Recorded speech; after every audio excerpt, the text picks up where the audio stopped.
Non. C'est que ça soit un homme ou une femme qui est dans cette situation, moi j'aurais tendance à dire que tu ne peux pas empêcher quelqu'un. Hein. Ah non, si tu as réellement envie de voir un homme ou une femme, personne a le pouvoir, par exemple, de dire à quelqu'un: ah, moi je t'avertis, non, tu ne le vois pas. Ah, non, non. Pour moi, c'est plus l'homme ou la femme qui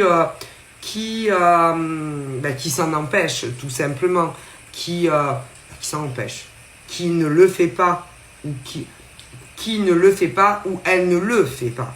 Tu ne peux pas, écoute, je te dis, quand un homme veut voir une femme, eh ben il va la voir. Quand une femme a réellement envie de voir un homme, elle y va.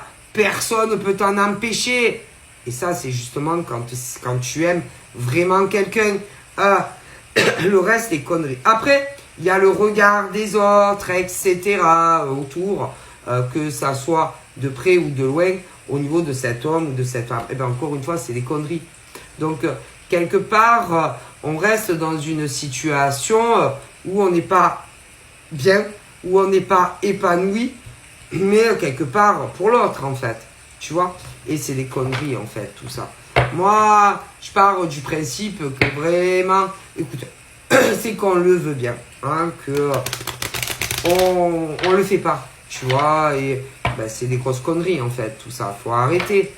Après, au niveau, par exemple, d'attention, que ça soit dans de la communication avec l'homme ou la femme, par exemple, que tu connais ou que tu vas rencontrer, ou même des petites attentions telles aller une fleur de son jardin, ou une rose par la poste, enfin pas par la poste, mais tu sais qu'il y a les fleuristes en ligne, ou autre, eh ben là, par exemple, ça va changer. Oui, non, parce que tu vas avoir le mec ou la nana là, qui se met au milieu de la porte, qui va dire au mec ou à la nana: alors moi je t'avertis, gabardier d'aujourd'hui, je ne veux plus que tu lui parles, à lui ou à elle, je ne veux plus que tu lui fasses des roses ou des machins ou des bidules.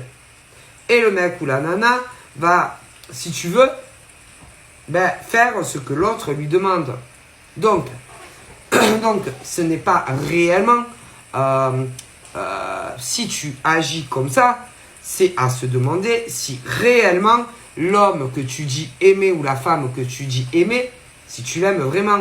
Parce que jusqu'à preuve du contraire, quand vraiment on est amoureux d'un homme ou d'une femme, il n'y a rien qui empêche. Sauf toi.